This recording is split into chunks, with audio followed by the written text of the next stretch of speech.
industry is insane. So there's Bitcoin maximalists, but everybody agrees like, XRP sucks, and I don't really get it, right? I mean, they're a legitimate company. They don't pretend to be something they're not, and they're really good at one thing: moving money fast and cheap. And it's fantastic. It fills a big need. And for a hedge fund like us to be able to denominate in Ripple and XRP, I just did the same thing, is really, really, really good. We did our first close. We moved north of $50 million into the company in Ripple, in XRP, in like 2 seconds, and it cost 30 cents. Now, that is amazing. There's no way to do that with fiat or Bitcoin.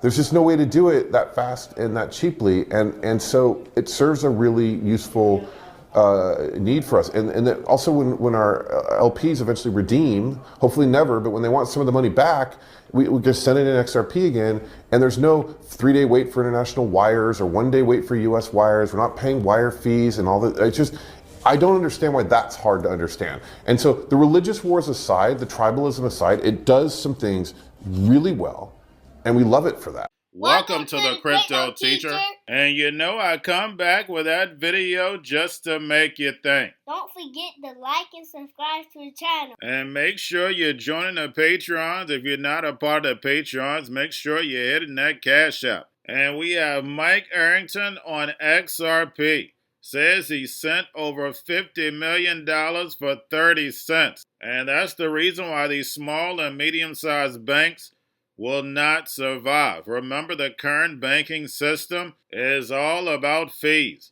But just imagine a type of money JP Morgan has been saving using their stablecoin and their blockchain, and believe me, they haven't passed it down to their customers. And remember, the Crypto Teacher told you. What this advertising boycott is going to do, it's going to kill the company.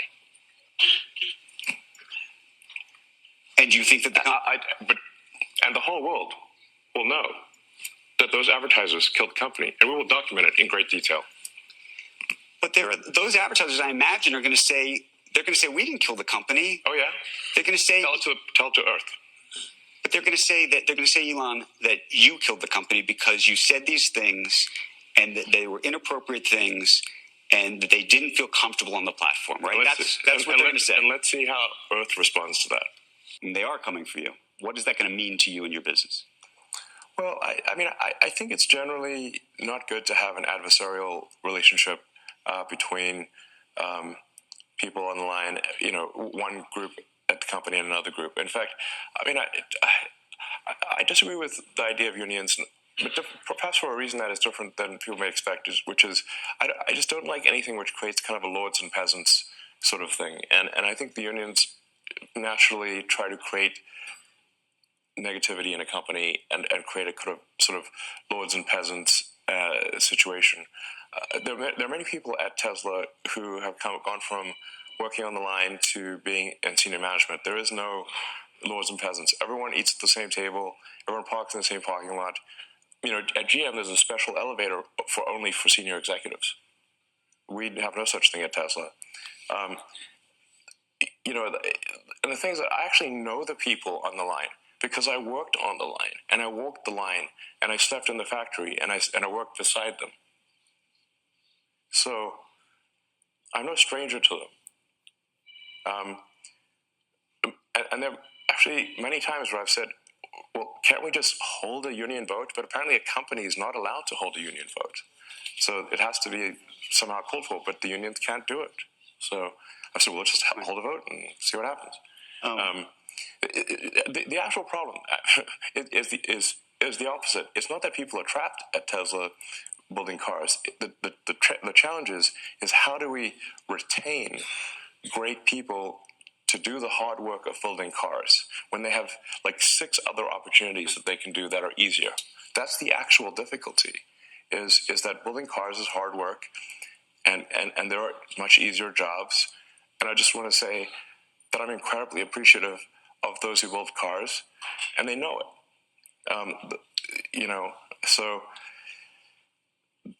there's I don't know, maybe there will be unionized. If I say, like, if Tesla gets unionized, it will be because we deserve it and we failed in some way. But we certainly try hard to ensure the prosperity of everyone. We give everyone stock options.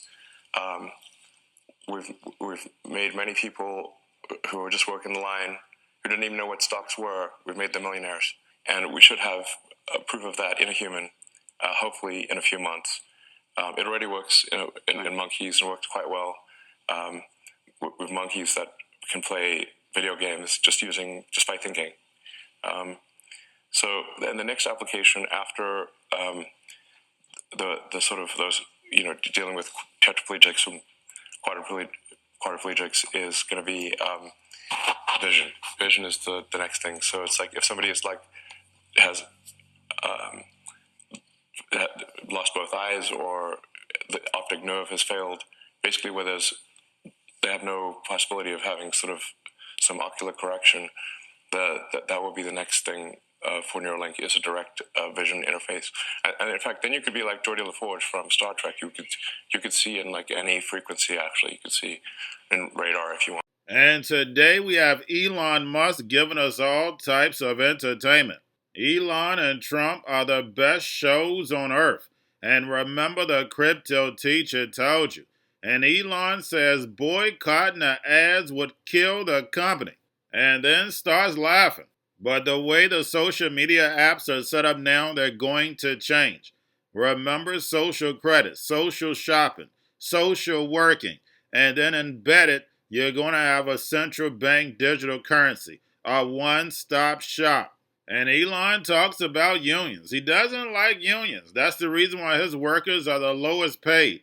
Don't forget he got plenty of subsidies from China. Remember, all of our big corporations are in China because they know hundreds of millions of people are going to be rising out of poverty, getting that free money and ready to spend.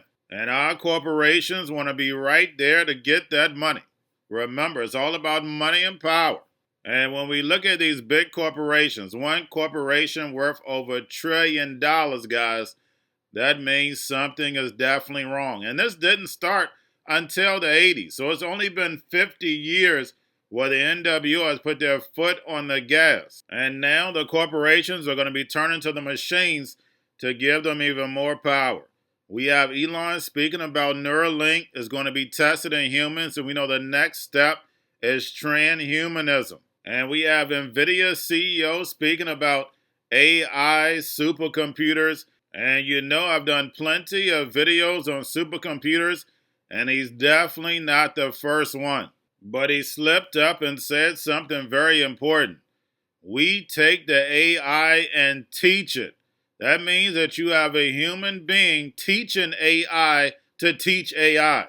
Like I tell you, they want you to think that a computer is going to be smarter than a human when they don't even understand our brain to this day.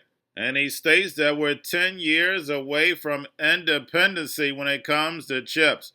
Remember, guys, we gave China and all these other countries supercomputers, all these chips.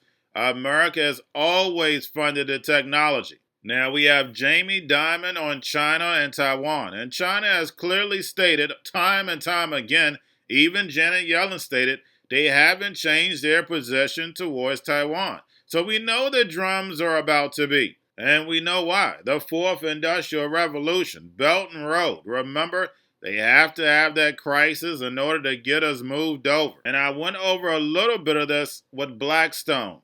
Guys, we're going to see a big consolidation globally. We see Blackstone say they're going to be buying up everything over in Europe.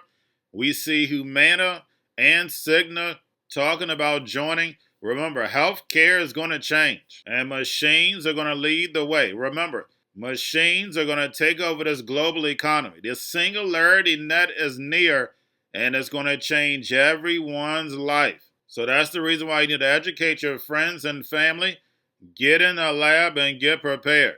And remember, the crypto teacher told you, because he knows when it comes to the NWO, it's all planned out. You have a wonderful day. Question about actually whether all of these things converge. Meaning that they all does this all become some kind of commoditized business? No, I don't think so. I think what's going to happen is we're going to have off-the-shelf AIs. And these off-the-shelf AIs are going to be really, really good at solving a lot of problems. But you're going to have companies in healthcare are going to have supervised, super tuned AIs that take these off-the-shelf AIs and make them super good at drug discovery or super good at chip design. Let me just use our company for example. The vast majority of our company's value is in the data and the intelligence and the know-how, the craft that's inside our company. And none of that data is out on the internet. You can't get an AI to go learn it. And so I've got to take a really smart AI, which is what we do. We build a smart AI, and then we teach it how to design chips. We teach it how to write software. We teach it how to do drug discovery. You'll teach it how to do, radiology. Let me ask you a geopolitical question. We're going to hear from the president of Taiwan just after this. And there is a big debate, as you know, about chip independence, the big investment that we're making in chips to manufacture here in the United States, whether we should be exporting certain types of chips to China. Where are we on the journey of being chip independent, if you will? And do you think that that is a worthy goal? We are somewhere between a decade to 2 decades away from supply chain independence. Of Taiwan, maybe you don't think it's a dress rehearsal, but the reason I mention it is if in fact that were to happen, if you remember, most U.S. businesses left Russia. Now, they could do that economically. It was not the hardest thing to do. It would be much harder for American businesses, I imagine for a Disney, for an Apple, for a Nike, to leave China. If the American government makes me leave China, I'm leaving China. Okay, it doesn't matter what I think or don't think, but I think if there's a war in Taiwan, you can take all bets off. That will be a major depression, a major. America will be better off than China. And it would be really tough. No one thinks that's going to happen. It may happen. So as a risk manager, JP Morgan can handle that. But that would be really bad for the world and really bad for China. Really bad for the people of China. So I don't think it's going to happen, but you can't say it won't. So you have to be prepared for it. But I think the best thing to do is to help the American government figure out what we need to do to protect our national security, protect our allies, keep the Western alliances together, and make it clear to people who are adversaries or potential adversaries what the cost to them will be of bad actions. That's what we should do. It's all on headlines coming out of the Wall Street Journal that is basically saying and reporting that Cigna and Humana are both in a possible merger or talks for a possible merger that could create a massive behemoth when it comes to health insurance in America. Going to a different economy, and we're going to be learning more about that as we go. But clearly, we're learning that things can be done from remote locations. We're learning that technology can replace people even more than we thought. We're not going back to the same economy. We're recovering, but to a different economy, and it'll be one that is more leveraged to technology. And I worry that that is going to make it even more difficult than it was for many workers. In Silicon Valley, and my friends who work in technology know that what we did to the manufacturing workers, we are now going to do to the retail workers, the call center workers, the fast food workers, the truck drivers, and then even bookkeepers, accountants, insurance agents, lawyers, and on through the economy.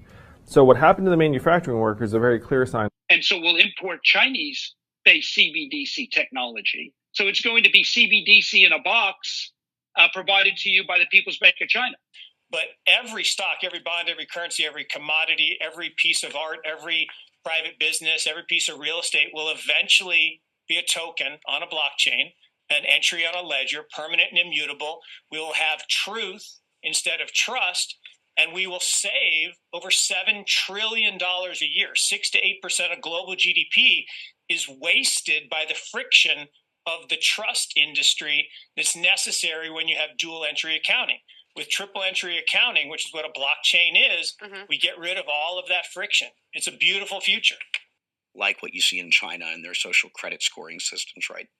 If we get identity wrong, it could be a tool to enslave humanity. And if we get it right, it could be a tool to liberate humanity. And as an American, I'm obviously rooting for the one that's on the side of freedom. Bitcoin is an international asset. And also, I do believe the role of crypto is, it's digitizing gold. I actually believe This technology is going to be very important. Look at it. We have been part of a huge revolution in investing through ETFs. We believe that ETFs will be changing the whole way we invest. Many people still use it as a means, well, people are investing it for indexing. No, the majority of people who are putting money in in ETFs are active investors that are buying exposure. The entire bond market is being transformed as we talk right now. I believe the next generation for markets, the next generation for securities will be tokenization of securities. And if we could have that distributed ledger that we know every beneficial owner, every beneficial seller, we all have our code of who's buying, who's selling, instantaneous settlement. And think about it, it changes the whole ecosystem. Chinese bank ICBC has been hit by a ransomware attack, and the U.S. Treasury market, as a result of that, has been disrupted. This, according to the Financial Times. We're getting it more right now with Bloomberg's Sonali Basak. Sonali, what do we know? Listen, we have the Financial Times now reporting that ICBC, one of China's largest banks here, was hit with a ransomware attack. And remember, they're a very significant intermediary in the Treasury market. The SIFMA has told its members that this has been part of the reason here that the system is kind of clogged up, if you will, during that auction that we saw a little bit before. The attack had prevented ICBC, according to the Financial Times, from settling Treasury trades on behalf of other market participants. A large executive at a major bank also telling the paper that such a large party on the fixed income clearing corp creates major concerns, potentially impacting the liquidity of Treasury markets. Now, it was not just a poor auction. It was absolutely lousy, and when the dealers have to step in to save a treasury auction, that's a rare occurrence. And Crypto Teacher and the New World Order book, plus the 3 kids books. It's time to re-educate. Also, new to cryptos, Coinbase, BitChute, Binance. Do not forget book links and crypto links are in the description. The stock channel, guys. Don't forget to go like, subscribe, spread everywhere. You have your Kobo, your chip stocks, your banking, your gaming. While everybody's sitting at home, get on stocks, the Seaver, the biotech stocks. And while everybody's at home wishing, they were still getting that free money. What are they doing? Drinking and smoking weed. Don't forget about those stocks, and you have a wonderful day. The most powerful person in the world is the storyteller. The storyteller sets the vision, values, and agenda of an entire generation to come. Steve Jobs. And guys, you know I truly believe in this. When you look at the New World Order, they're the storytellers. And that's the reason why I wrote my New World Order book. But guys, now it's time to change the current generation. And I wrote 3 kids books. You know I love the Trinity because I understand the power that's in it. So I have 3 books. We have an opportunity to change the generation, to educate, not just me, but I want to show you that I take action on a daily basis. And I want you to take action on a daily basis. Whether it's your job, whether it's in your community, we have an opportunity right now to educate the masses. I posted this on my Twitter account. Please share, but this is a short clip of the 3 books. There's going to be a clothing line and action figures. Please get these books for your kids, nephews, cousins, friends, so therefore we can start the re-education now. Because as we see, the 4th Industrial Revolution foundation is definitely here. Robots, algorithms, drones, taking humanity out the picture. We have to re-educate. But let's get into the video. Part 1. King Joshua and Drama Team save the village. Part 2. King Joshua and Drama Team save New York. From COVID Stories 3. Part 3. King Joshua and Drama Team goes to China. It's mandatory to get part 1, part 2, and part 3 of this series. It's time to re-educate Generation Z.